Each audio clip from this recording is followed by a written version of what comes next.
आज आपण बघणार आहोत त्या म्हणजे उलनपासून तयार झालेल्या रांगोळ्या त्या कशा बनवायच्या आणि घरच्या घरी तुम्ही छान अशा रांगोळ्या कशा बनवू शकता याचं थोडंसं साहित्य आणि रांगोळीचे पॅटर्न।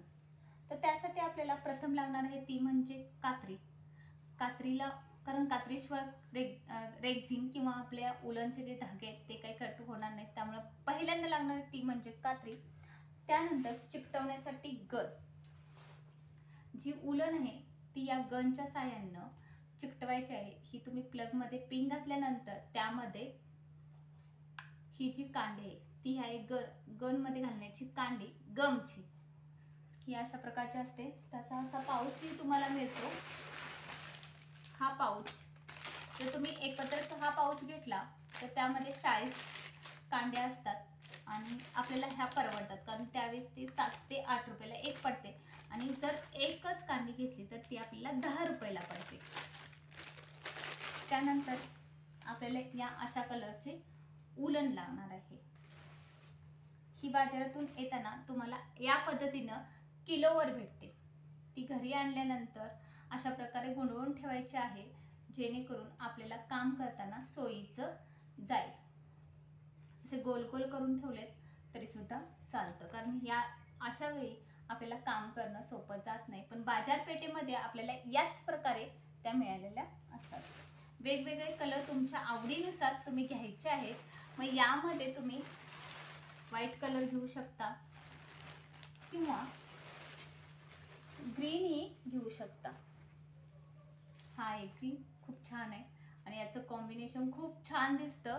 हे जर तुम्ही असं बनवलं की जणू झेंडूच्या फुलांचं तोरणच आहे असं वाटतं। खूप छान कलर असतात। आपल्या आपल्या आवडीनुसार आणि आवडीनुसारच डिझाईन बनवायची आहे। आता आपण डिझाईन बघू। पहिल्यांदा मी तुम्हाला दाखवतो लक्ष्मीचं आवडतं कमळ। ज्यावेळी तुम्ही इथं फेंट रंग वापरत असता त्याच वेळी या साईडला म्हणजे कडेला डार्क कलर वापरायचा। ज्यावेळी डार्क शेड असते त्यावेळी एक नंबर फुल दिसून जातं, किंवा कोणती पण डिझाईन डार्क झाली तर खूप छान दिसते। तर हे आहे लक्ष्मी पूजेसाठी वापरण्यासाठी कमळाचं फूल।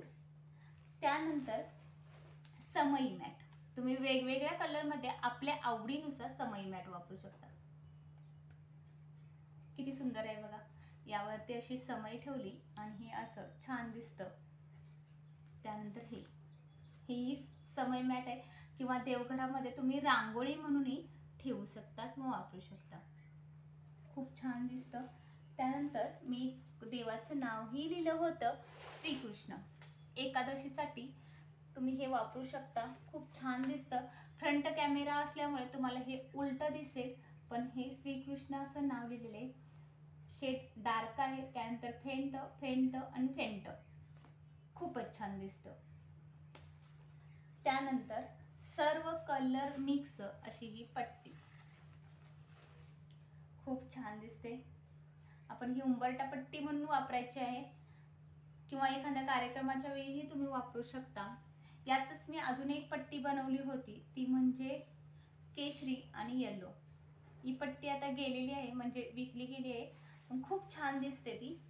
एकदम झेंडूच्या फुलांच्या पाकळ्यांनी ही छान सजावट केल्यासारखी दिसते। त्यानंतर ही पट्टी खूप छान आहे। चौकट चौकट चौकट आखलेले आहेत, त्यानंतर बॉर्डर दिलेले आहे चौकडांना, आणि हा व्हाईट कलर आणि केशरी कलर आबोली आणि मोगऱ्याच्या फुलांचा गजरा असल्यासारखंच वाटतं। खूप छान वाटतं। ही उंबरठा पट्टी ही खूप छान आहे आणि त्यानंतर माझी आवडती उंबरठा पट्टी, मला खूप आवडते ही उंबरठा पट्टी। खरं तर किती कलरफुल आहे बघा, एक नंबर। ही उंबरठा पट्टी जेव्हा आपण दसऱ्या दिवाळीला उंबरठ्याच्या जवळ ठेवू त्यावेळी घरामध्ये इतकं मन प्रसन्न करणारं वातावरण असेल आणि आपलीच कलाकृती आपण बघताना खूप छान वाटतं। आणि हे तुम्ही सगळं साहित्य 1000 ते 1500 मध्ये खरेदी करू शकता। त्यानंतर दर पौर्णिमेला तुम्ही सत्यनारायण घालत असाल किंवा कोणतीही पूजा करायची असेल तर आपल्याला चौरंग लागतो, आणि चौरंग वरती ठेवायला हे स्वस्तिक फ्रंट कॅमेरा असल्यामुळे स्वस्तिक उलट दिसत आहे, पण हे स्वस्तिक आहे. आणि त्यानंतर मी ही केशरी फुलं ग्रीन, येल्लो आणि रेड ह्यानं स्वस्तिक केलेलं आहे. खूप छान दिसतं. दर पौर्णिमेच्या सत्यनारायणसाठी तरी एक नंबर आहे. यानंतर तुम्ही हळदी कुंकवाच्या वेळी रांगोळी म्हणूनही याचा वापर करू शकता. यामध्ये हळदी कुंकू, बांगड्या, पान सुपारीचा विडा असं ठेवूनही खूप छान दिसतं आणि एक वेगळाच लुक येतो. ज्यावेळी आपण रेक्झिनवरती हे सगळं आखत असतो त्यावेळी ही कच्ची आकृती काढून घ्यायची आहे. तुम्हाला इथं दिसेलच मी पेनानं आखून घेतले. इथं मला ती केशरी आणि येल्लो असा मिक्स करायचा आहे, कारण ती पट्टी मला खूप आवडली होती, पण ती गेल्यामुळे मी म्हटलं की माझ्यासाठी एक छोटीशी अशीच याच पद्धतीची पट्टी बनवून घ्यावी. यासारख्या वेगवेगळ्या डिझाईनही तुम्हाला बनवता येतात कमी खर्चात आणि आपल्याला हवं तसं आपलं घर सजवता येतं. आणि ह्या पट्ट्या किंवा हे सगळं तुम्ही दिवाळीला गिफ्ट म्हणूनही देऊ शकता. खूप छान असं सुंदर आणि आपली कलाकृती दाखवण्याचं एक वेगळं साधन आहे. बघा, तुम्हाला आवडलं असेल तर या पद्धतीनं कोणत्याही बाजारपेठेमध्ये जाऊन तुम्ही ही साहित्य आणू शकता. तर आजचा हा व्हिडिओ तुम्हाला कसा वाटला? आवडला असेल तर एक लाईक करायला विसरू नका.